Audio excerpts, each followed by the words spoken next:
Hello दोस्तों, आज हम बात करेंगे वेटनरी फिजियोलॉजी के क्वेश्चन आंसर की। तो देखो दोस्तों, इसमें पहला क्वेश्चन है कि ऐच्छिक मांसपेशी उदाहरण है। तो ऐच्छिक मांसपेशी किसका उदाहरण है? कंकालीय मांसपेशी का उदाहरण है। यानी कि कंकाली जो मांसपेशी वो होती है वो कैसी होती है?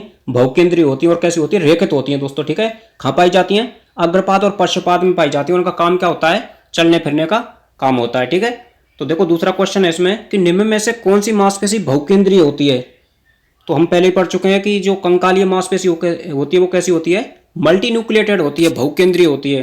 देखो दोस्तों, तीसरा क्वेश्चन कौन सा है इसमें कि रक्त परिसंचरण तंत्र, पाचन तंत्र, मूत्र जनन तंत्र, श्वसन तंत्र आदि की आंतरिक सतह पर पाई जाने वाली मांसपेशी है। तो कौन सी मांसपेशी हो जाएगी? चिकनी मांसपेशी हो जाएगी। चिकनी की मांसपेशी के बारे में बात करें तो इसकी संरचना कैसी होती है? स्पेंडल शेप होती है और ये एकल केंद्रक युक्त होती है। और दोस्तों कैसी होती है? अरेखित होती है और अनैच्छिक होती है। ये चिकनी मांसपेशी कहाँ पाई जाती है? शरीर के आंतरिक अंगों में पाई जाती है और इसका काम क्या होता है? संकुचन एवं शीतलन का काम होता है। अब देखो चौथा क्वेश्चन है इसमें कि कंकालीय मांसपेशी का ये बैंड बना होता है। ये बैंड बना होता है वो किससे मिलकर बना होता है? एक्टिन और मायोसिन से मिलकर बना होता है। ठीक है, अब देखो पांचवा क्वेश्चन है कि कंकालीय मांसपेशी का आई बैंड बना होता है। तो आई बैंड बना होता है वो किससे मिलकर बना होता है? एक्टिन से मिलकर बना होता है।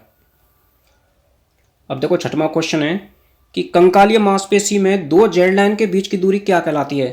तो क्या कहलाती है? सार्कोमियर कहलाती है। और देखो जो सार्कोमियर होती है वो मांसपेशी की यानी कि सबसे छोटी संरचनात्मक एवं क्रियात्मक इकाई होती है सार्कोमियर। अब देखो सार्कोमियर बना होता है। सातवां क्वेश्चन है कि सार्कोमियर बना होता है। तो सार्कोमियर किससे बनकर बना होता है? एक तो इसमें ए बैंड हो जाएगा और दो हाफ आई बैंड हो जाएंगे। इससे मिलकर क्या बना होता है? सार्कोमियर बना होता है। तो दोस्तों ये फिजियोलॉजी के संपूर्ण यानी कि जितनी भी फिजियोलॉजी है ना उसके ऑल ओवर सभी क्वेश्चन इसमें खत्म हो जाएंगे इस वीडियो में। ठीक है, तो वीडियो के साथ बने रहना है। अब देखो आठवां क्वेश्चन है कि सेरेब्रो स्पाइनल फ्लूइड कहाँ पाया जाता है?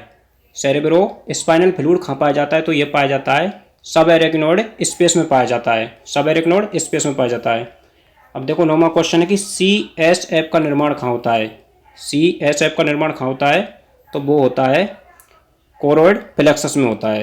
अगला क्वेश्चन है कि प्लेटलेट्स का जीवन काल कितना होता है? प्लेटलेट्स को क्या बोलते हैं हम? और थ्रोम्बोसाइट भी बोलते हैं। जिनका मेन काम क्या होता है? रक्त का थक्का जमाने का काम होता है। तो इनका जीवन काल होता है वो 8 से 11 दिन का होता है। कितना होता है? 8 से 11 दिन का होता है। देखो अगला क्वेश्चन है कि गाय की किस कोशिका में केंद्रक पाया जाता है? गाय की किस कोशिका में केंद्रक पाया जाता है? तो दोस्तों जितने भी स्तनधारी होते हैं ना तो स्तनधारियों की जो WBC होती है उसमें केंद्रक प्रेजेंट होता है, उपस्थित होता है, और RBC में केंद्रक अनुपस्थित होता है। अब देखो 12वां क्वेश्चन है कि किसकी RBC में केंद्रक उपस्थित होता है? किसकी RBC में केंद्रक उपस्थित होता है? तो देखो पहले हमने बात की थी कि जो स्तनधारी होते हैं ना सभी उनकी RBC में केंद्रक अनुपस्थित होता है, लेकिन जो पक्षी होते हैं पक्षियों की RBC में केंद्रक उपस्थित होता है। तो इसमें आंसर जाएगा डी। देखो अगला क्वेश्चन है कि आकार के आधार पर रक्त कोशिकाओं को अवरोही अवरोही बोले तो घटते क्रम में व्यवस्थित करें। तो देखो सबसे जो बड़ी अपनी ब्लड सेल्स होती है वो कौन सी होती है? WBC होती है। और उससे छोटी कौन सी होती है? RBC होती है। और सबसे छोटी होती है वो प्लेटलेट्स होती है। देखो 14वें नंबर का क्वेश्चन है कि सबसे बड़ी WBC है। सबसे बड़ी WBC कौन सी होती है? मोनोसाइट होती है। कौन सी होती है? मोनोसाइट होती है। अगला क्वेश्चन है गाय में हीमोग्लोबिन की सामान्य मात्रा कितनी होती है? गाय में जो हीमोग्लोबिन की मात्रा होती है वो कितनी होती है? 8 से 15 ग्राम डेसीलीटर होती है। इसको हम किस में मापते हैं? डेसीलीटर में मापते हैं। ठीक है, अब देखो 16वां क्वेश्चन है कि सबसे ज़्यादा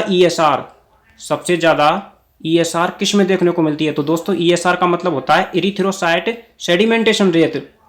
इरिथ्रोसाइट सेडिमेंटेशन रेट जो कि सबसे ज़्यादा किस में देखने को मिलती है? घोड़े में देखने को मिलती है। और सबसे कम किस में देखने को मिलती है? रूमिनेंट जानवरों में यानी कि गाय में। अब देखो 17वां क्वेश्चन है कि निम्न में से सत्य कथन कौन सा है? तो देखते हैं। PCB की मात्रा हीमोग्लोबिन की 3 गुना होती है, बिल्कुल सही है। नाड़ीदम श्वसन दर की 4 गुना होती है, बिल्कुल सही है। पालतू जानवरों में बकरी की RBC सबसे छोटी होती है, बिल्कुल सही है। तो इसका आंसर जाएगा डी, उपरोक्त सभी। ठीक है, अब देखो 18वां क्वेश्चन है कि मुर्गा, बिल्ली एवं कुत्ते की RBC का जीवन काल क्रम से होता है। तो मुर्गे की कदा होता है 30 दिन, ठीक है, और बिल्ली की का होता है 70 दिन, और जो मानव और जो कुत्ता होता है उसकी आरबीसी का जीवन काल होता है वो 120 दिन होता है। देखो ये 19वां क्वेश्चन है कि गाय में सबसे ज्यादा पाई जाने वाली डब्ल्यूबीसी कौन सी है। सबसे ज्यादा कौन सी पाई जाती है? लिम्फोसाइट पाई जाती है। लिम्फोसाइट दो प्रकार की होती है, एक तो बी लिम्फोसाइट और एक टी लिम्फोसाइट। 20वां क्वेश्चन है कि रक्त का सामान्य पीएच कितना होता है। तो ये तो दोस्तों रक्त का सामान्य जो पीएच मान होता है वो 7.4 होता है, कोई बड़ी बात नहीं है, आपको याद होनी चाहिए। अगला क्वेश्चन है कि जानवर के शरीर में रक्त की मात्रा होती है वो कितनी होती है। तो देखो जानवर के शरीर में जो रक्त की मात्रा होती है वो शरीर के वजन का कितना होती है? 8% होती है, 8% होती है। अगला क्वेश्चन है कि गाय में प्रति माइक्रोलीटर रक्त में डब्ल्यूबीसी की संख्या कितनी होती है। तो देखो एक तो पहले बात कर लेते हैं कि जो आरबीसी होती है ना, आरबीसी की संख्या पाई जाती है वो मिलियन में पाई जाती है, और डब्ल्यूबीसी की संख्या पाई जाती है वो हजार में पाई जाती है, और प्लेटलेट्स की संख्या पाई जाती है वो लाखों में पाई जाती है। तो जो डब्ल्यूबीसी की संख्या होती है वो कितनी होती है? 7 से 10,000 होती है। अगला क्वेश्चन है कि गाय में सामान्यतः कौन सा श्वसन होता है। तो दोस्तों श्वसन अपने 3 प्रकार के होते हैं, एक तो थोरेसिक श्वसन, एक एब्डोमिनल श्वसन, एक थोरेको एब्डोमिनल श्वसन। तो जो गाय होते हैं उनमें कौन सा श्वसन पाया जाता है? तो देखो मैं आपके लिए बता दूं, जो गाय होती है, जो रूमिनेंट्स होते हैं, तो उनमें कौन सा श्वसन होता है? उदरीय श्वसन होता है, उदरीय श्वसन होता है। तो देखो अगला क्वेश्चन है कि बच्चे श्वसन, बच्चे श्वसन सामान्यतः किस जानवर में होता है। बच्चे श्वसन होता है वो दोस्तों किस में होता है? कुत्ते में होता है, कुत्ते में होता है, ठीक है। कुत्ता और बिल्ली जो होते हैं उनमें कौन सा श्वसन पाया जाता है? थोरेसिक श्वसन पाया जाता है। और जो एब्डोमिनल श्वसन पाया जाता है वो किस में पाया जाता है? रूमिनेंट जानवरों में पाया जाता है। और थोरेको एब्डोमिनल श्वसन वो पाया जाता है गधा, घोड़ा और खच्चर में। अब देखो 25वां क्वेश्चन है कि प्राथमिक लस का अंग का उदाहरण है। तो प्राथमिक लस का अंग देखो इसमें सभी हो जाएंगे, बोन मैरो हो जाएगी, थाइमस हो जाएगी और बोर्साओ फेब्रिसियस हो जाएगा, तो सभी हो जाएंगे। 26वां क्वेश्चन है कि प्लाज्मा सेल्स का निर्माण किस कोशिका में होता है। तो प्लाज्मा सेल्स का निर्माण बी लिम्फोसाइट में होता है, बी लिम्फोसाइट में होता है, और यही एंटीबॉडी बनाती है, ठीक है। आपको ये ध्यान रखनी है, एक्स्ट्रा फैक्ट। अब देखो 27वां क्वेश्चन क्या कर रहा है कि गाड़ी के पहिए जैसा केंद्रक पाया जाता है। तो किस में पाया जाता है? प्लाज्मा सेल्स में पाया जाता है। क्या बोलते हैं इसको? कार्ट व्हील, ठीक है। यानी कि गाड़ी के पहिए जैसा केंद्रक पाया जाता है, प्लाज्मा सेल्स में पाया जाता है। अब देखो 28वां क्वेश्चन है कि पक्षियों में न्यूट्रोफिल्स को क्या बोलते हैं। पक्षियों में न्यूट्रोफिल्स को क्या बोलते हैं? हेटेरोफिल्स बोलते हैं। क्या बोलते हैं? हेटेरोफिल्स कहते हैं। अब देखो 29वां क्वेश्चन है कि हुमोरल इम्यूनिटी कौन सी कोशिका प्रदान करती हैं। तो बी लिम्फोसाइट होती हैं वो हुमोरल इम्यूनिटी प्रदान करती हैं। देखो 30वां क्वेश्चन है कि सेलुलर इम्यूनिटी कौन सी कोशिका प्रदान करती हैं। तो वो करती हैं टी लिम्फोसाइट। आपको ध्यान रखना है, यानी कि जो हुमोरल इम्यूनिटी प्रदान करती है वो तो बी लिम्फोसाइट करती हैं, और सेलुलर इम्यूनिटी प्रदान करती है वो टी लिम्फोसाइट करती हैं, ठीक है। 31वां क्वेश्चन है कि अविशिष्ट प्रतिरक्षा होती है। अविशिष्ट प्रतिरक्षा कौन सी होती है? वो जन्मजात होती है। 32वां क्वेश्चन है कि रक्त का थक्का जमाने वाले कारकों की संख्या होती है वो कितनी होती है? 13 होती है। 33वां क्वेश्चन है कि निम्न में से कौन निष्क्रिय प्रतिरक्षा देता है। तो वो देता है खीस, कोलेस्ट्रम। अगला क्वेश्चन है दोस्तों कि निम्न में से कौन सक्रिय प्रतिरक्षा देता है। तो ये देता है टीकाकरण, ठीक है। 35वां क्वेश्चन है मुंह के द्वारा प्रथम बार निगला गया भोजन क्या कहलाता है। तो वो कहलाता है बोलस कहलाता है, ठीक है। अब देखो 36वां क्वेश्चन है कि एवोमेजम से पचित भोजन, 36वां क्वेश्चन क्या कह रहा है कि एवोमेजम से पचित भोजन कहलाता है, क्या कहलाता है? कायम कहलाता है। तो देखो सिंपल सी बात करें तो कायम किसे कहते हैं, यानी कि एवोमेजम से पचित भोजन जो खा जाता है, छोटी आंत में जाता है, उसको क्या बोलते हैं? हम कायम कहते हैं, ठीक है। और बोलस किसे कहते हैं? बोलस उसे कहते हैं जो मुंह से निगला गया भोजन होता है। और फिर कड़ किसे कहते हैं? कड़ उसे बोलते हैं दोस्तों रेटिकुलम से वापस जो भोजन मुंह में आता है ना, उसे बोलते हैं कड़। तो आपको याद रखना है ये सब कुछ, ठीक है। देखो 37वां क्वेश्चन है गाय में कार्बोहाइड्रेट पाचन का अंतिम उत्पाद क्या है। तो देखो सबसे पहले बात करें कि जो रूमिनेंट जानवर होते हैं ना, उनमें कार्बोहाइड्रेट पाचन का जो अंतिम उत्पाद होता है वो क्या होता है? BFA होता है, यानी कि वोलेटाइल फैटी एसिड। और हम बात करें गाय की तो इसमें क्या आंसर क्या हो जाएगा? BFA हो जाएगा। और जो नॉन रूमिनेंट जानवर होते हैं उनमें कार्बोहाइड्रेट पाचन का अंतिम उत्पाद क्या होता है, ग्लूकोज होता है। तो आपको याद रखना है। अब देखो 38वां क्वेश्चन है कि घोड़े में प्रोटीन एवं वसा के पाचन का अंतिम उत्पाद क्रम से है। तो हमको याद रखना है प्रोटीन और वसा। तो प्रोटीन का तो हो जाएगा दोस्तों अमीनो अम्ल, और वसा का हो जाएगा बसीय अम्ल। तो ये रहा अमीनो अम्ल और बसीय अम्ल, ठीक है। तो आंसर डी हो जाएगा। अगला क्वेश्चन है कि गाय में BFA का अवशोषण किस विधि से होता है। तो ये निष्क्रिय विसरण यानी कि पैसिव डिफ्यूजन के द्वारा होता है। कहाँ से होता है अवशोषण, रूमन की झिल्ली से होता है, यह भी याद रखना है आपको। अगला क्वेश्चन है एरुमंथी जानवरों में ग्लूकोज का अवशोषण किस विधि से होता है। तो वो होता है सक्रिय विधि से होता है। अब देखो 41वां क्वेश्चन है कि गाय एवं घोड़े में प्रोटीन का अवशोषण कहाँ से होता है। तो वो होता है छोटी आंत से, ठीक है, छोटी आंत से होता है। 42वां क्वेश्चन है गाय में अमीनो अम्ल का अवशोषण कहाँ से होता है। वो होता है इलियम से। देखो 43वां क्वेश्चन क्या करा है, गाय एवं घोड़े में वसा का अवशोषण कहाँ से होता है। तो वो होता है जेजुनम से। 44वां क्वेश्चन है सैलेबरी अमाइलेज यानी कि जो टाइलिन एंजाइम का क्या कार्य होता है। टाइलिन एंजाइम का कार्य होता है यानी कि स्टार्च को माल्टोज में कन्वर्ट करना, बदलना। अगला है सुक्रोज बना होता है। सुक्रोज किससे मिलकर बना होता है। तो ग्लूकोज और फ्रक्टोज से मिलकर क्या बना होता है, सुक्रोज बना होता है। ऐसी लैक्टोज किससे मिलकर बना होता है, लैक्टोज बना होता है ग्लूकोज प्लस गैलेक्टोज से। तो आपको याद रखना है ये सुक्रोज किससे मिलकर बना होता है, ग्लूकोज प्लस फ्रक्टोज से, और लैक्टोज होता है वो ग्लूकोज प्लस गैलेक्टोज से, ठीक है। तो याद रखना है आपको। अब देखो 47वां क्वेश्चन है कि ग्लाइकोलाइसिस अभिक्रिया कहाँ संपन्न होती है। तो ग्लाइकोलाइसिस जो क्रिया होती है ये साइटोप्लाज्म में संपन्न होती है यानी कि कोशिका द्रव्य में संपन्न होती है। अगला क्वेश्चन है ग्लाइकोलाइसिस किस स्थिति में संपन्न होती है। तो ये वायवीय और अवायवीय में संपन्न होती है। वायवीय का मतलब क्या होता है, ऑक्सीजन की उपस्थिति, और अवायवीय का मतलब होता है ऑक्सीजन की अनुपस्थिति। तो ये दोनों में संपन्न होती है, ठीक है। अब देखो 49वां क्वेश्चन है कि क्रेब्स चक्र का उचित स्थान क्या है। क्रेब्स चक्र होता है उसका उचित स्थान क्या है। तो ये कहाँ चलता है, ये माइटोकॉन्ड्रिया में चलता है। 50वां क्वेश्चन है रक्त का थक्का जमाने वाले कारकों का निर्माण कहाँ होता है। तो ये यकृत में होता है। देखो अगला क्वेश्चन है कि निम्न में से फर्स्ट लाइन ऑफ डिफेंस बनाता है।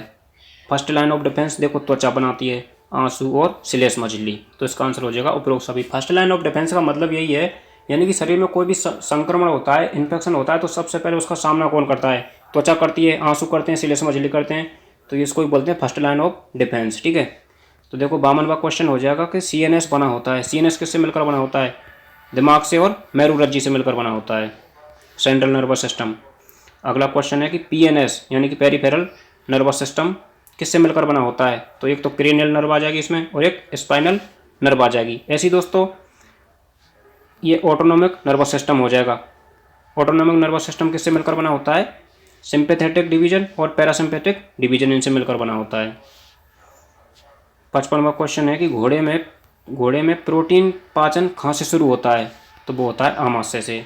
अगला क्वेश्चन है कि अग्नाशय द्वारा स्रावित होने वाला हार्मोन कौन सा है। तो देखो अग्नाशय से ये तीनों हार्मोन स्रावित होते हैं, इंसुलिन, ग्लूकागोन और सोमेटोस्टेटिन। अग्नाशय का अंतःस्रावी भाग क्या कहलाता है। तो वो कहलाता है इजलेट्स ऑफ लैंगरहैंस, ठीक है ना, इजलेट ऑफ लैंगरहैंस कहलाता है। अगला क्वेश्चन है कि पेप्सिनोजन को पेप्सिन में बदलने का कार्य कौन करता है, HCl करता है, ठीक है। अगला क्वेश्चन है कि ट्रिप्सिनोजन को ट्रिप्सिन में बदलने का कार्य कौन करता है। तो वो करता है एंटेरोकाइनेज।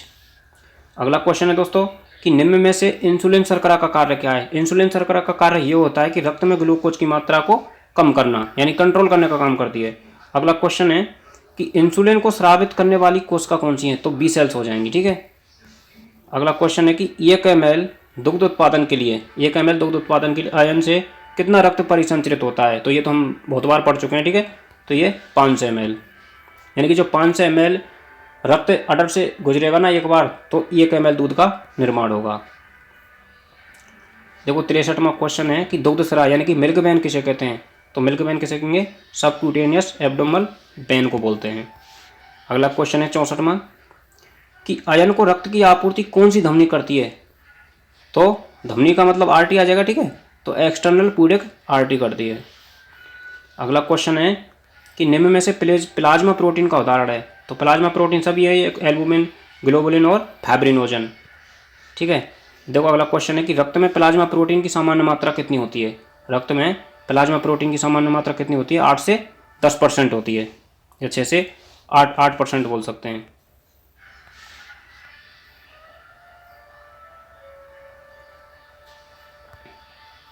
अगला क्वेश्चन है दोस्तों इसमें कि रक्त में सबसे ज़्यादा पाई जाने वाली प्लाज्मा प्रोटीन कौन सी है, तो वो है एल्बुमिन।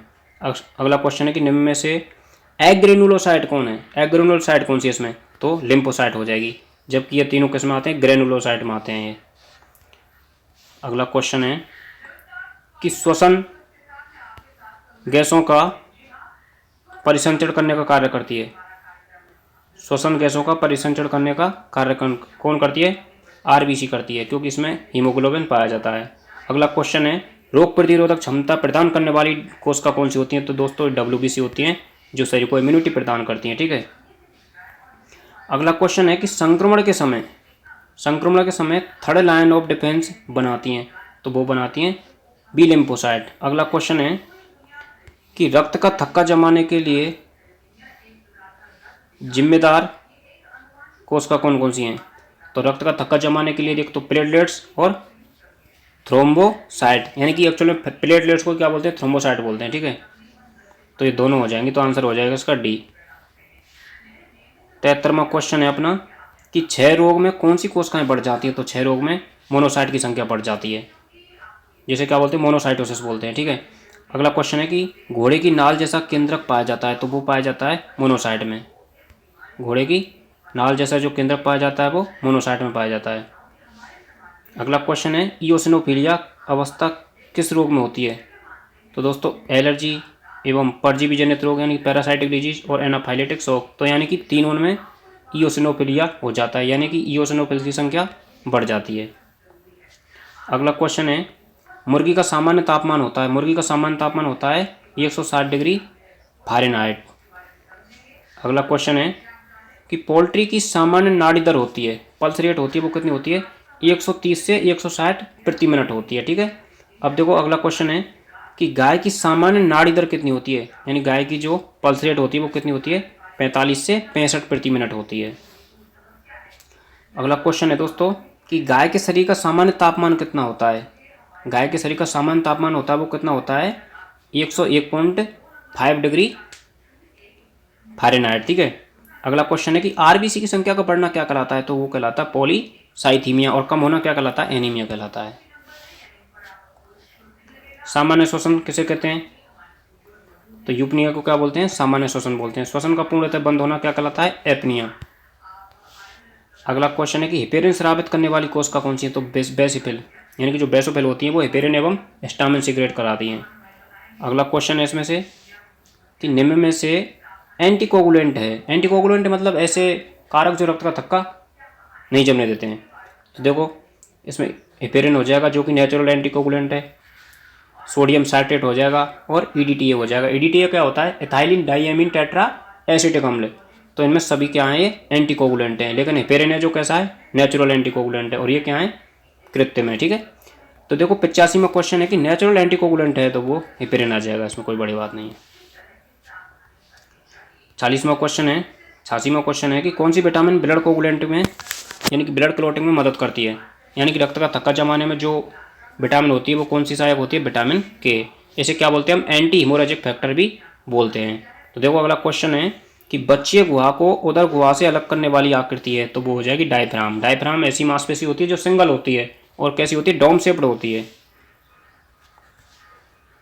अगला क्वेश्चन है सेंसिबल वाटर लॉस की श्रेणी में आता है, तो एक तो मल आ जाएगा और पेशाब आ जाएगा। ठीक है, अब देखो इनसेंसिबल वाटर लॉस की श्रेणी में आता है, तो इसमें एक तो पसीना आ जाएगा और श्वसन तंत्र आ जाएगा। अगला क्वेश्चन है दोस्तों कि एंटीजन प्रीसेंटिंग सेल्स का उदाहरण है, तो इसमें सभी हो जाएंगे मैक्रोफेज, ठीक है, डेंड्रिटिक सेल्स और बी सेल्स। अगला क्वेश्चन है अग्नाशय द्वारा स्रावित होने वाला एंजाइम है, तो ट्रिप्सिन हो जाएगा। ठीक है, देखो अगला क्वेश्चन है कि पित्त का संग्रहालय है, यानी कि जो पित्त होता है वो बनता तो यकृत में, लेकिन इकट्ठा कहाँ होता है? पित्ताशय में इकट्ठा होता है। याद रखना, बनता कहाँ है, यकृत में बनता है और इकट्ठा किस में होता है, पित्ताशय में, गॉल ब्लैडर में। और गॉल ब्लैडर होता है वो घोड़ा, ऊँट और लामा में अनुपस्थित होता है, इतना भी ध्यान रखना है आपको। अब देखो, मुर्गे में पेशाब, मल एवं वीर्य का संयुक्त द्वार है, मुर्गे में क्लोएका है, ठीक है, क्लोएका। 54वां क्वेश्चन कि पेप्सिन एवं HCl स्रावित होते हैं, कहाँ से स्रावित होते हैं, आमाशय से स्रावित होते हैं, इसमें कौन सी बड़ी बात है। अगला क्वेश्चन है कैसीन को पैराकैसीन में बदलने वाला एंजाइम है, कौन सा हो जाएगा, रेनिन। ये दोस्तों यहाँ आपको याद रखना है कि ये रेनिन है जो तो क्या है, हार्मोन है, क्या है, हार्मोन, और ये रेनिन है जो एंजाइम है, ठीक है, इतना ध्यान रखना है।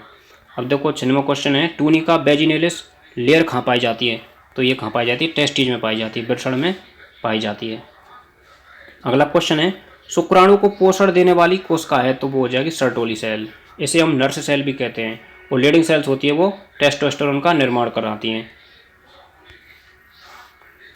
अब देखो 98वां क्वेश्चन है कि टेस्टोस्टेरोन स्रावित कराने वाली कोशिका कौन सी हैं, तो हम पहले ही पढ़ चुके हैं, वो कौन सी हैं, लीडिंग सेल्स हो जाएंगी, लीडिंग सेल्स हो जाएंगी। अगला क्वेश्चन है कि वृषण की अंतस्रावी कोशिका कौन सी है, तो लीडिंग सेल्स हो जाएंगी, इनको बोलते हैं हम अंतराली कोशिका भी बोलते हैं, ठीक है।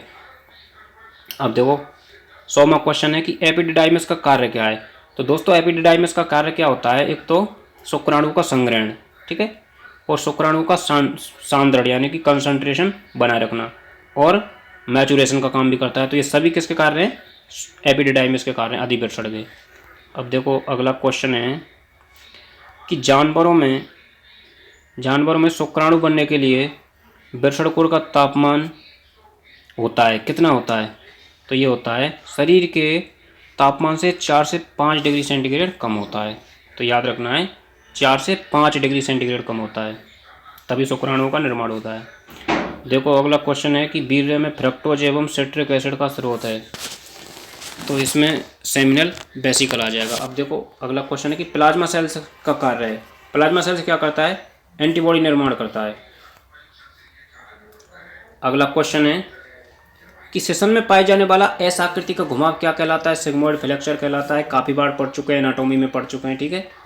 अगला क्वेश्चन है कि नर सहायक जनन ग्रंथि जो सभी जानवरों में पाई जाती है, वो प्रोस्टेट, प्रोस्टेट एकमात्र ऐसी सहायक जनन ग्रंथि है जो सभी जानवरों में पाई जाती है, ठीक है। नर का प्राथमिक जनन अंग है, तो वो हो जाएगा वृषण, ठीक है। सेक्रेटरी एंटीबॉडी है, तो IgA, इम्यूनोग्लोबिन ए हो जाएगी। अब देखो अगला क्वेश्चन क्या है, ग्लूकागोन अग्नाशय की किस कोशिका से स्रावित होता है, तो ये A सेल से स्रावित होता है। अगला क्वेश्चन है दोस्तों कि सुअरी के एक थन में कितनी टीट कैनाल होती हैं, यानी कि छिद्र कितने होते हैं एक थन में, तो वो होते हैं 2। अगला क्वेश्चन है कि प्रत्येक थन में 8 से 20 टीट कैनाल किस जानवर में पाई जाती हैं, तो ये कुतिया की जो थन होते हैं उनमें पाई जाती है। 1 से 11वां क्वेश्चन है कि रक्त चढ़ाने के लिए काम में लिए जाने वाला एंटीकोगुलेंट है, तो वो लेते हैं सोडियम साइट्रेट, यानी कि जब रक्त चढ़ाते हैं तो कौन सा एंटीकोगुलेंट काम में लेते हैं, सोडियम साइट्रेट काम में लेते हैं। देखो 1 से 12वां क्वेश्चन है कि गाय के दूध में पानी की मात्रा होती है, गाय के दूध में पानी की मात्रा कितनी होती है, 87% होती है। भैंस के दूध में पानी की मात्रा कितनी होती है, 84% होती है, ठीक है। अब देखो 1 से 14वां क्वेश्चन क्या कह रहा है कि भेड़ के दूध में सूक्ष्म पदार्थ की मात्रा कितनी होती है, तो भेड़ के दूध में सूक्ष्म पदार्थ की मात्रा कितनी होती है, 21% होती है। अब देखो अगला क्वेश्चन है कि गाय के दूध में कैसीन प्रोटीन होती है, तो कैसीन प्रोटीन कितनी होती है, 3% होती है, ठीक है। देखो अगला क्वेश्चन है दोस्तों कि अल्फा लेक्ट एल्बुमिन एवं बीटा लेक्ट ग्लोबुलिन है, तो क्या है ये, एक तो कैसीन प्रोटीन या फिर मिल्क सीरम प्रोटीन, नहीं, तो ये क्या हो जाएंगी, मिल्क सीरम प्रोटीन और वे प्रोटीन, तो इसका आंसर जाएगा डी। अब देखो दूध में वसा किस अवस्था में पाई जाती है, तो वो इमल्सन अवस्था में पाई जाती है। अगला क्वेश्चन है कि लैक्टोज एवं राख दूध में किस अवस्था में मिलते हैं, तो वो ट्रू सॉल्यूशन के रूप में मिलते हैं। अगला क्वेश्चन है कि कैसीन प्रोटीन दूध में किस अवस्था में पाई जाती है, तो वो पाई जाती है कोलोइडल सस्पेंशन के रूप में पाई जाती है। अगला क्वेश्चन है 120वां कि गाय की खीस में प्रोटीन की मात्रा होती है, तो गाय के घी में कितनी मात्रा होती है? 14.3% प्रोटीन की मात्रा होती है। ठीक है दोस्तों, अब देखो अगला क्वेश्चन है कि शरीर में सबसे कम पाई जाने वाली इम्यूनोग्लोबिन है तो वो कौन सी है? IgE हो जाएगी। और सबसे ज़्यादा कौन सी पाई जाती है? IgG पाई जाती है। ठीक है, अब देखो 122वां क्वेश्चन है कि शरीर में सबसे ज़्यादा पाई जाने वाली इम्यूनोग्लोबिन कौन सी है? शरीर में सबसे ज़्यादा पाई जाती है वो कौन सी पाई जाती है? इम्यूनोग्लोबिन G पाई जाती है। अब देखो 123वां क्वेश्चन है कि बाह्य स्रावी ग्रंथियों के स्राव में कौन सी इम्यूनोग्लोबिन पाई जाती है? तो वो पाई जाती है इम्यूनोग्लोबिन A पाई जाती है। अब देखो 124वां क्वेश्चन है कि दूध, आंसू और लार में प्रचुर मात्रा में पाई जाने वाली जो इम्यूनोग्लोबिन होती है वो कौन सी होती है? इम्यूनोग्लोबिन A होती है। ठीक है ना। अब देखो अगला क्वेश्चन है कि गर्भावस्था के दौरान अपरा के रास्ते से भ्रूण में जाने वाली जो इम्यूनोग्लोबिन होती है वो कौन सी होती है? तो वो होती है इम्यूनोग्लोबिन G।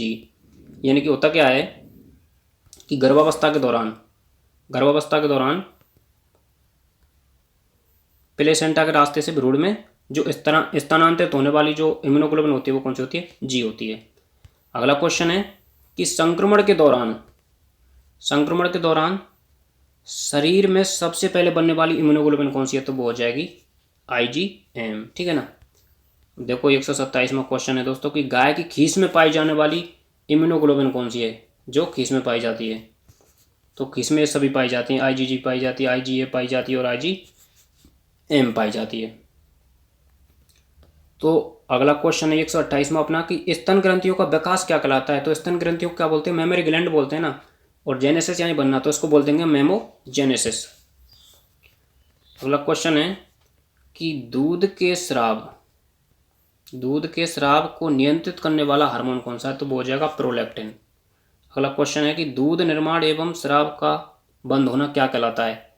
एगैलेक्टिया कहलाता है। क्या कहलाता है? एगैलेक्टिया कहलाता है। अगला क्वेश्चन है कि पालतू जानवरों में सबसे बड़ी आरबीसी किसकी होती है? तो पालतू जानवरों में सबसे बड़ी आरबीसी होती है वो किसकी होती है? कुत्ते की होती है। कितनी होती है? 7.3 माइक्रोन होती है। अगला क्वेश्चन है देखो 132वां कि एसीटेट के एक अणु के पूर्ण ऑक्सीकरण से कितनी ATP प्राप्त होती है? तो 10 ATP प्राप्त होती है एसीटेट से। ठीक है। अगला क्वेश्चन है कि निम्न में से ओमनीवोरस की श्रेणी में आता है? तो सुअर आता है। सुअर ऐसा प्राणी है जो सर्वाहारी है, सब कुछ खाता है। ठीक है। अगला क्वेश्चन है कि हीमोफीलिया ए किस कारक की कमी से होता है? हीमोफीलिया ए होता है वो जो फैक्टर नंबर जो 8 होता है उसकी कमी से होता है। ठीक है। अगला क्वेश्चन है अपना 135वां कि प्रोथ्रोम्बिन को थ्रोम्बिन में कौन बदलता है? तो वो हो जाएगा प्रोथ्रोम्बिनेज। प्रोथ्रोम्बिनेज क्या है? एंजाइम है। ठीक है। अब देखो अगला क्वेश्चन है कि द्वितीयक लसिका अंग का उदाहरण है? तो स्प्लीन हो जाएगा इसमें। अगला क्वेश्चन है कि फाइब्रिनोजन को फाइब्रिन में कौन बदलता है? तो वो बदलता है थ्रोम्बिन। अगला क्वेश्चन है मेल्पिगियन कॉर्पुल्स बना होता है किससे बना होता है? एक तो बोमन कैप्सूल से और ग्लोमेरुलस से बना होता है। ठीक है ना। अगला क्वेश्चन है कि लिम्फ का संग्रहालय कहलाता है? तो लिम्फ का संग्रहालय क्या कहलाता है? सिस्टर्ना चिलाई कहलाता है। ठीक है, ये हम पहले भी पढ़ चुके हैं दोस्तों। अगला क्वेश्चन है कि संक्रमण के समय फर्स्ट लाइन ऑफ डिफेंस बनाता है? तो वो कौन बनाता है? स्किन बनाता है। स्किन बनाता है, हम पहले भी पढ़ चुके हैं। ठीक है। अगले क्वेश्चन है, अब देखो अगला क्वेश्चन है कि आमाशय का टूल बॉक्स किसे कहा जाता है? तो वो कहा जाता है रेटिकुलम को। क्या कहा जाता है? टूल बॉक्स कहा जाता है। रेटिकुलम की आकृति होती है वो कैसी होती है? हनीकॉम्ब होती है। अगला क्वेश्चन है कि स्तन ग्रंथियां होती हैं? तो स्तन ग्रंथियां होती है वो कैसी होती है? रूपांतरित पसीना ग्रंथि होती हैं। रूपांतरित पसीना ग्रंथि होती हैं। अगला देखो क्वेश्चन है कि आयन के ब्रेक डाउन के लिए जिम्मेदार लिगामेंट होता है, यानी कि आयन के टूटने के लिए जो जिम्मेदार लिगामेंट होता है वो कौन सा होता है? मीडियन सस्पेंसरी लिगामेंट होता है। अब देखो 144वां क्वेश्चन है कि आयन का कौन सा लिगामेंट इलास्टिक यानी कि लचीला होता है? तो इसमें आ जाएगा मीडियन लिगामेंट। अब देखो अगला क्वेश्चन है कि ऑक्सीटोसिन किस कोशिका पर कार्य करता है? ऑक्सीटोसिन जो हार्मोन होता है वो किस कोशिका पर कार्य करता है? तो ये करता है मायो एपिथेलियल सेल्स पर कार्य करता है। अगला क्वेश्चन है दोस्तों कि कुतिया में कितने युग्म थन पाए जाते हैं? तो 5 युग्म पाए जाते हैं, यानी कि कुतिया में 5 जोड़ी थन पाए जाते हैं। अगला क्वेश्चन है कि जानवरों में असमान आकार की आरबीसी का मिलना क्या कहलाता है? तो वो कहलाता है एनिसोसाइटोसिस। असमान आकार की आरबीसी का मिलना क्या कहलाता है? एनिसोसाइटोसिस कहलाता है। और असमान आकृति की आरबीसी का मिलना क्या कहलाता है? पोइकिलोसाइटोसिस कहलाता है। तो साथ में ये भी ध्यान रखना है। अब देखो ये आ गया क्वेश्चन कि जानवर में असमान आकृति की आरबीसी का मिलना क्या कहलाता है? पोइकिलोसाइटोसिस कहलाता है। अगला क्वेश्चन है दोस्तों कि रक्त वाहिनी में पाई जाने वाली मैक्रोफेज है। तो रक्त वाहिनी में पाई जाने वाली मैक्रोफेज कौन सी हो जाएगी? मोनोसाइट हो जाएगी। ठीक है। अब देखो अगला क्वेश्चन है कि वसा का अवशोषण किस रूप में एवं कहाँ होता है? तो जो वसा का जो अवशोषण होता है वो कहाँ होता है? लसिका वाहिनी से होता है। और किस रूप में होता है? काइलोमिक्रॉन। ठीक है। अब देखो 151वां क्वेश्चन क्या कर रहा है कि हीमोग्लोबिन के ऑक्सीकरण से प्राप्त होता है। तो क्या प्राप्त होता है? Math haemoglobin. अगला क्वेश्चन है एंटीजन प्रेजेंटिंग सेल्स का उदाहरण नहीं है। तो न्यूट्रोफिल्स का उदाहरण नहीं है। अगला क्वेश्चन है कि हाँफने वाली प्रजाति यानी कि ट्रू पेंटिंग स्पीसीज हैं। तो हाँफने वाली देखो एक तो पक्षी है, एक कुत्ता है और बिल्ली है। ये क्या जनरली हाँफने वाली प्रजाति हैं। यानी कि ऐसी प्रजाति जिसमें पसीना ज़्यादा आता है। तो पसीना ज़्यादा किस में आता है? एक तो घोड़े में ज़्यादा आता है, ठीक है, और एक मानव में ज़्यादा आता है और एक ऊँट में ज़्यादा आता है। अगला क्वेश्चन है दोस्तों कि सबसे ज़्यादा पेंटिंग होती है यानी कि जो हाँफने का जो सबसे ज़्यादा काम होता है वो किसका होता है? पक्षियों का होता है, ना कि कुत्ते का। इसको ध्यान रखना है आपको। अगला क्वेश्चन है कि बसीय अम्ल का बीटा ऑक्सीडेशन क्या कहाँ संपन्न होता है? तो वो होता है माइटोकॉन्ड्रिया में। बसीय अम्ल का जो फैटी एसिड होते हैं उनका बीटा ऑक्सीडेशन होता है वो कहाँ होता है? माइटोकॉन्ड्रिया में संपन्न होता है। अगला क्वेश्चन है कि कोशिका का पावर हाउस सेल कहलाता है। कोशिका का पावर हाउस क्या कहलाता है? माइटोकॉन्ड्रिया होती है, माइटोकॉन्ड्रिया को बोलते हैं। ठीक है। अगला क्वेश्चन है कि कोशिका में प्रोटीन संश्लेषण का स्थान है। प्रोटीन संश्लेषण का स्थान कहाँ है? राइबोसोम। अगला क्वेश्चन है कि जीन एवं गुणसूत्र कहाँ पाए जाते हैं? तो वो केंद्रक के अंदर पाए जाते हैं। अगला क्वेश्चन है कि आत्मघाती थैले किसे कहते हैं? तो वो कहते हैं लाइसोसोम, जिसे लयन का बोलते हैं, लाइसोसोम। ये पॉलीमॉर्फिक ऑर्गन होता है। ठीक है। अगला क्वेश्चन है कि किस कोशिकांग में पाचक एंजाइम पाए जाते हैं? तो पाचक एंजाइम दोस्तों लाइसोसोम में पाए जाते हैं। ठीक है। यानी कि हाइड्रोलाइटिक एंजाइम पाए जाते हैं। अगला क्वेश्चन है कि किस कोशिकांग में स्वयं का डीएनए पाया जाता है? तो ये माइटोकॉन्ड्रिया में स्वयं का डीएनए पाया जाता है। अब देखो अगला क्वेश्चन है कि हृदय की मांसपेशियों को रक्त की आपूर्ति करती है।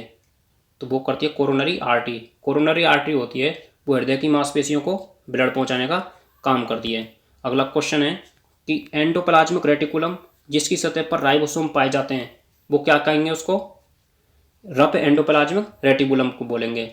यानी कि राइबोसोम की वजह से वो जो एंडोप्लाज्मिक रेटिकुलम होती है वो कैसी हो जाती है? खुरदरी हो जाती है। उसके लिए क्या बोलते हैं? उसको हम रफ एंडोप्लाज्मिक रेटिकुलम बोलते हैं। अब देखो 165वां क्वेश्चन है कि कोशिका की प्रोटीन फैक्ट्री किसे कहते हैं? कोशिका की प्रोटीन फैक्ट्री बोलते हैं राइबोसोम को। क्यों बोलते हैं? क्योंकि यहाँ पर क्या होता है? प्रोटीन का संश्लेषण होता है। अगला क्वेश्चन है कि कोशिकीय श्वसन कहाँ होता है? कोशिकीय श्वसन होता है वो माइटोकॉन्ड्रिया में होता है। अगला क्वेश्चन है दोस्तों इसमें कि ऊर्जा को एटीपी के रूप में संग्रहित करने का कार्य करता है। ऊर्जा को एटीपी के रूप में जो कलेक्ट करने का कार्य करता है वो कौन करता है? माइटोकॉन्ड्रिया करता है। अब देखो अगला क्वेश्चन है कि आंतरिक कोश का पाचन क्रिया कौन करता है? तो ये लाइसोसोम करता है। इसे हम आत्मघाती थैले भी कहते हैं। अगला क्वेश्चन है कि कोशिका को गतिशील बनाने का कार्य करता है। कोशिका को गतिशील बनाने का काम कौन करता है? एक तो सिलिया करता है और फ्लैजिला करता है। ठीक है। तो सिलिया की संख्या ज़्यादा होती है, फ्लैजिला की संख्या 2 होती है। अगला क्वेश्चन है कि जानवरों की कोशिका की सबसे भारी परत होती है। जानवरों की कोशिका की सबसे भारी परत होती है सेल मेम्ब्रेन, कोशिका झिल्ली। ठीक है। सजीव की सबसे छोटी संरचनात्मक एवं क्रियात्मक इकाई कोशिका होती है। ये तो हम कक्षा 6 से पढ़ते आ रहे हैं, इसमें तो कोई बड़ी बात है ही नहीं। अब देखो पेयर पचेज कहाँ पाए जाते हैं? ये हम एनाटॉमी में पढ़ चुके हैं एक बार फिर। तो ये पाए जाते हैं इलियम में। ब्रूनर ग्लैंड कहाँ पाई जाती है? डूडेनम में पाई जाती है। तो ये तो हम पढ़ चुके हैं पहले, ऐसी कोई बड़ी बात नहीं है। ठीक है। अगला क्वेश्चन है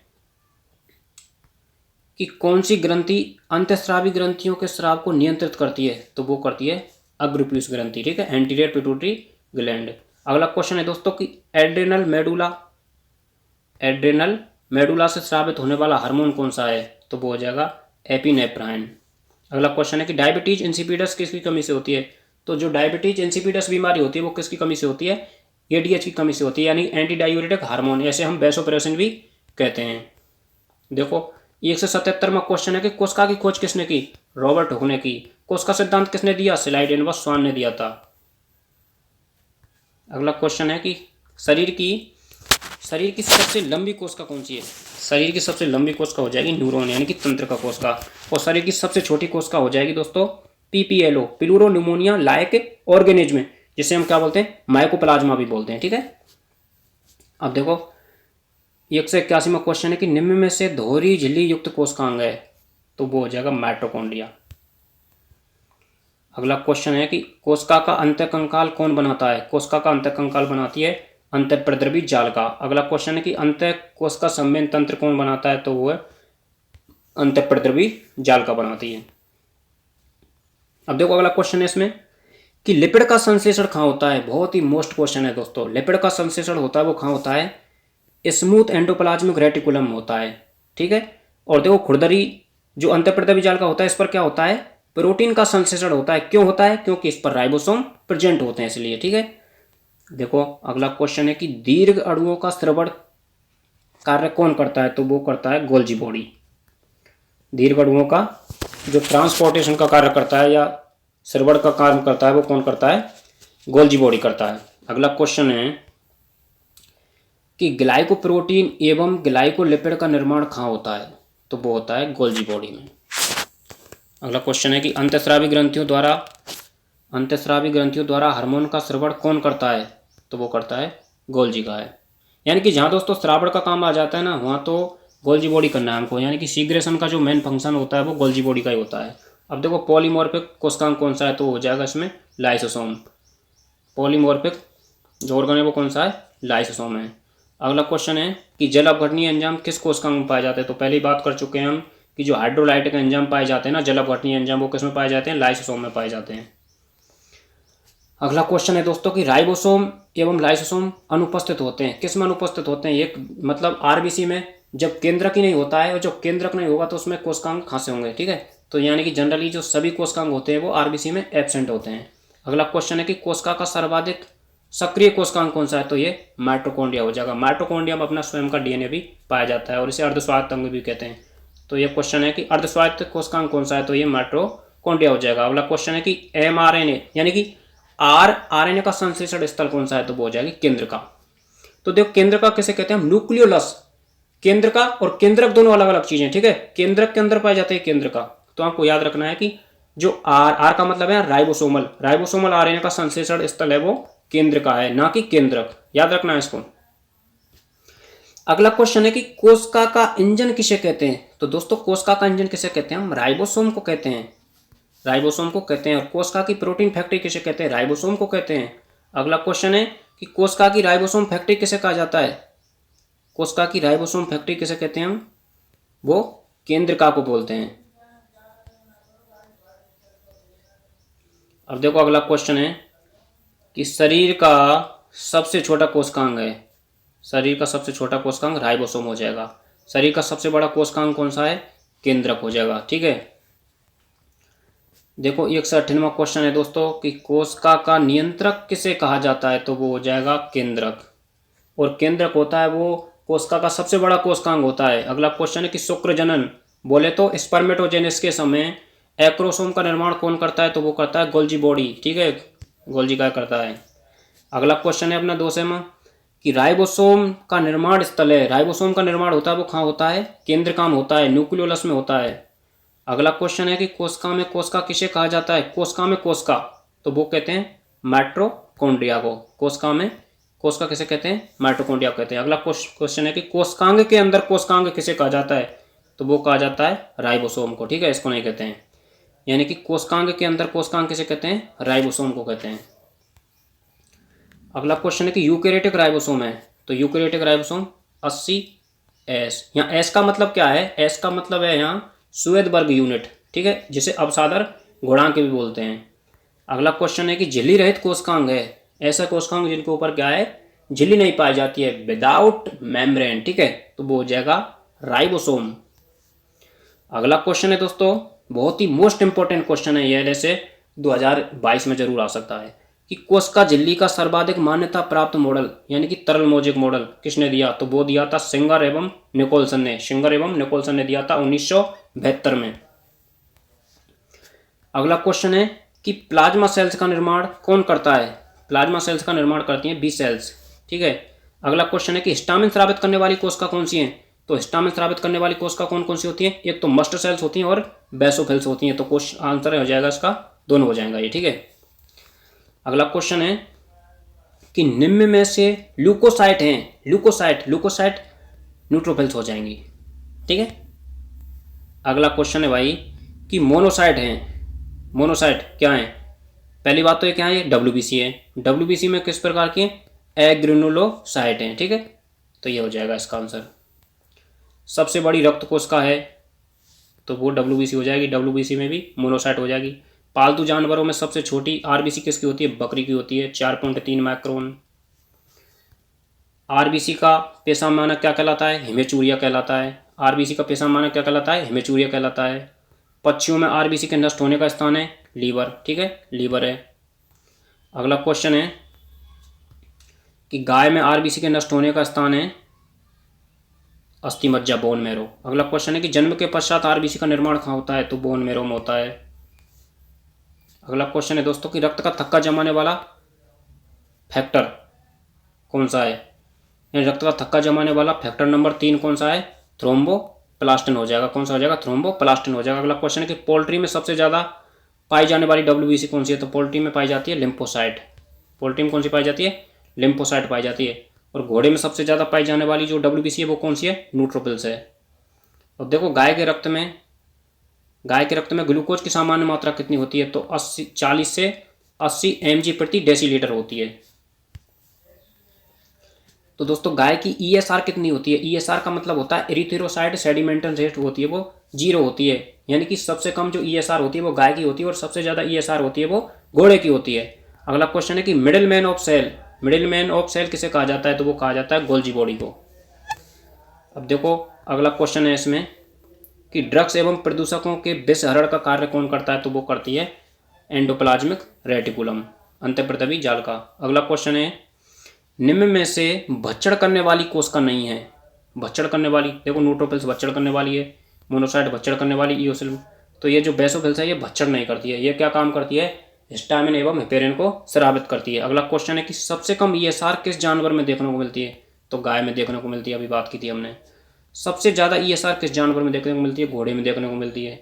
प्राथमिक लस का अंग है तो इसमें थाइमस आ जाएगा, ठीक है ना।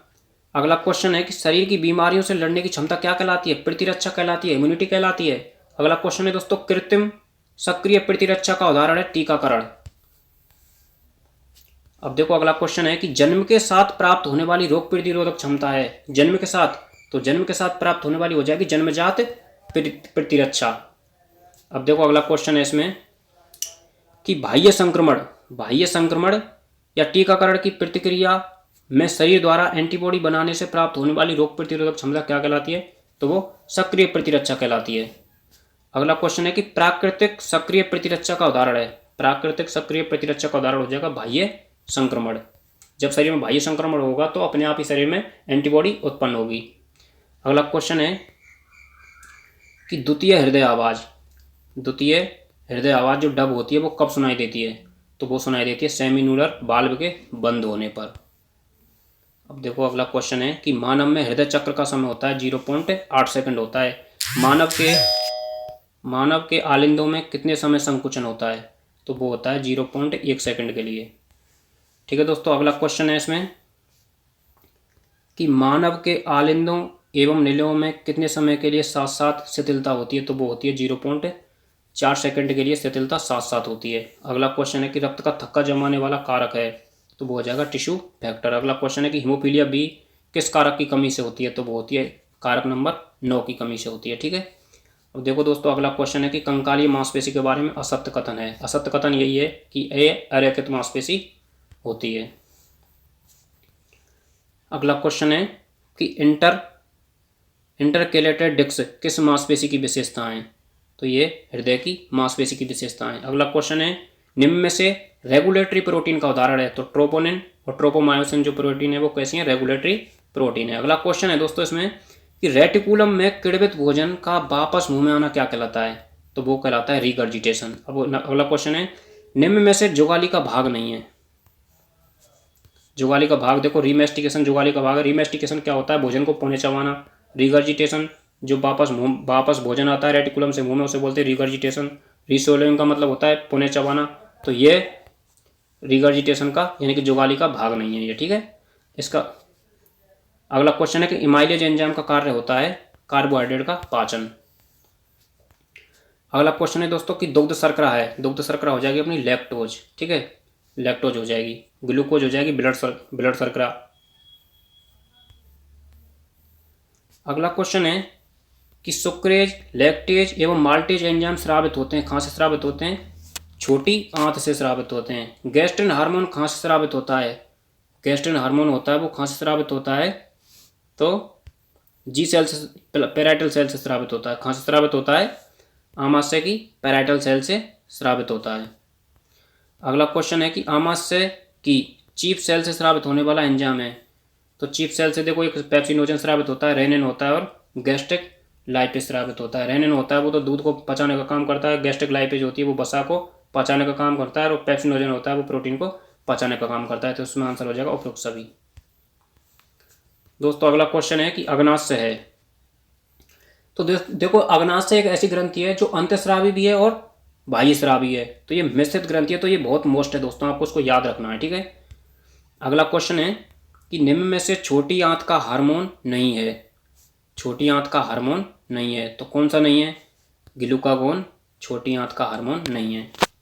अगला क्वेश्चन है कि आंतों की गतिशीलता में वृद्धि करने वाला हार्मोन कौन सा है? तो मोलिटिन हो जाएगा, जो कि आंतों में संकुचन बढ़ा देता है। अगला क्वेश्चन है कि पित्ताशय से संकुचन को तेज करने का कार्य कौन करता है? तो वो करता है कोलेसिस्टोकाइनिन। अगला क्वेश्चन है कि अग्नाशय से बाइकार्बोनेट स्रावित कौन कराता है? तो वो कराता है सेक्रेटिन। अगला क्वेश्चन है दोस्तों कि सबसे बड़ी कोशिका है? सबसे बड़ी कोशिका क्या है? शुतुरमुर्ग का अंडा हो जाएगी, और सबसे छोटी पीपीएलओ हो जाएगी। अगला क्वेश्चन है कि गाय में दूध उत्पादन की क्षमता इंगित करती है? तो वो कौन करती है? सबक्यूटेनियस एब्डोमिनल वेन करती है। अब देखो अगला क्वेश्चन है कि गाय की खीस में पानी की मात्रा कितनी होती है? तो गाय के खीस में पानी की मात्रा होती है वो 76% होती है। अब देखो गाय की जो यानी कि जो अयन की उत्पत्ति होती है वो किससे होती है? वो एक्टोडर्मिस से होती है। दूध का सबसे स्थिर संघटक कौन सा है? लैक्टोज है। दूध का सबसे परिवर्तनशील संघटक कौन सा है? वसा हो जाएगी। तो दोस्तों ये कोई खास क्वेश्चन नहीं है, ठीक है। अब देखो अगला क्वेश्चन है कि भैंस का दूध किसके कारण सफेद होता है? तो कैसीन प्रोटीन के कारण सफेद होता है, और जो गाय का दूध होता है वो कैरोटीन के कारण पीला होता है। अगला क्वेश्चन है कि गाय का दूध किसके कारण पीला होता है? तो बीटा कैरोटीन के कारण वो पीला होता है, ठीक है। अगला क्वेश्चन है कि फेफड़ों की एल्वोलाई पिचक जाने की वजह से गैसों का आदान प्रदान बंद होना क्या कहलाता है? एटेलेक्टेसिस कहलाता है। और यानी कि फेफड़ों की एल्वोलाई पिचक जाने की वजह से गैसों को आदान प्रदान होता है वो बंद हो जाता है, उसको क्या बोलते हैं? हम एटेलेक्टेसिस बोलते हैं। कुत्ते का हाँफना किसका उदाहरण है? कुत्ते का हाँफना किसका उदाहरण है? पॉलीपनिया का उदाहरण है। अगला क्वेश्चन है कि सामान्य अंत्य श्वसन में काम में ग्रहण की जाने वाली वायु का आयतन है? तो वो टाइडल वॉल्यूम होता है। अगला क्वेश्चन है कि सामान्य अंत्य श्वसन के पश्चात तेजी के साथ अंदर ली जाने वाली गैस का आयतन कहलाता है? तो वो कहलाता है IRB। IRB का मतलब होता है इंस्पायरेटरी रिजर्व वॉल्यूम। गाय का टाइडल वॉल्यूम होता है 4 लीटर, घोड़े का होता है 7.5 लीटर। तो देखो घोड़े का जो टाइडल वॉल्यूम होता है वो कितना होता है? 7.5 लीटर होता है। अब देखो वाइटल कैपेसिटी होती है, वाइटल कैपेसिटी क्या होता है? IRB plus TB plus ERB। तो IRB का मतलब होता है inspiratory reserve volume, plus TB का मतलब होता है टाइडल वॉल्यूम, और इसका मतलब होता है एक्सपायरेटरी रिजर्व वॉल्यूम, ठीक है। अब देखो अगला क्वेश्चन है कि बोमन कैप्सूल में पाई जाने वाली रक्त वाहिनियों का गुच्छा क्या कहलाता है? ग्लोमेरुलस कहलाता है। क्या कहलाता है? ग्लोमेरुलस कहलाता है। अगला क्वेश्चन है कि नेफ्रॉन में प्रतिधारा गुणक बनाता है? तो वो बनाता है लूप ऑफ हेनले। अगला क्वेश्चन है कि लोपो पहनले के चारों ओर रक्त वाहिनियों का जाल क्या कहलाता है, तो वो कहलाता है बासा रेक्टा। अगला क्वेश्चन है दोस्तों कि रेनिन स्रावित करने वाली कोशिका कौन सी है, तो जेजी सेल्स, जक्स्टा ग्लोमेरुलर सेल्स होती हैं, वो रेनिन स्रावित करती हैं। रेनिन क्या है, हार्मोन है। अब देखो दोनों किडनियों से प्रति मिनट निस्पंदित होने वाला रक्त प्लाज्मा का आयतन कहलाता है, तो वो कहलाता है जीएफआर, ग्लोमेरुलर फिल्ट्रेशन रेट कहलाती है। अगला क्वेश्चन है दोस्तों, कुत्ते के पेशाब का सामान्य पीएच होता है वो कितना होता है, 6 से 7 होता है। कुत्ते के जो पेशाब का पीएच होता है वो 6 से 7 होता है। अगला क्वेश्चन है कि मूत्राशय एवं मूत्र मार्ग की मांसपेशियों में ऐंठन की वजह से मूत्र त्याग करने में दर्द महसूस होना क्या कहलाता है, स्ट्रेंगूरिया कहलाता है। किधर है, ये रहा, स्ट्रेंगूरिया कहलाता है। अगला क्वेश्चन है कि भूख का बिल्कुल ना लगना क्या कहलाता है, एनोरेक्सिया कहलाता है। तो दोस्तों कुछ मिलान वाले क्वेश्चन है, देखो इनको देखते हैं हम। तो देखो पक्षियों में साउंड बॉक्स क्या होता है, पक्षियों में जो साउंड बॉक्स होता है उसको क्या बोलते हैं, तो देखो पक्षियों में जो साउंड बॉक्स होता है उसको बोलते हैं हम, पक्षियों में साउंड बॉक्स को बोलते हैं सिरिंग्स। अरे ये रहा सिरिंग्स। और जो जानवरों में जो साउंड बॉक्स होता है उसको बोलते हैं लेरिंग्स, ठीक है ना। आरबीसी का कब्रिस्तान होता है प्लिया, ठीक है। और देखो जो हीमोफीलिया ए होता है,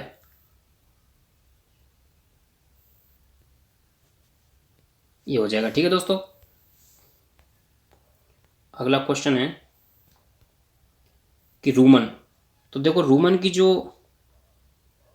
यानी कि पहले देखते हैं रेटिकुलम। रेटिकुलम की आकृति कैसी होती है, हनीकॉम्ब होती है। ओमेजम की कैसी, और देखो एवोमेजम, लीवर में जो सेल्स पाई जाती है वो क्या पाई जाती है, हेपेटोसाइट पाई जाती हैं, ठीक है।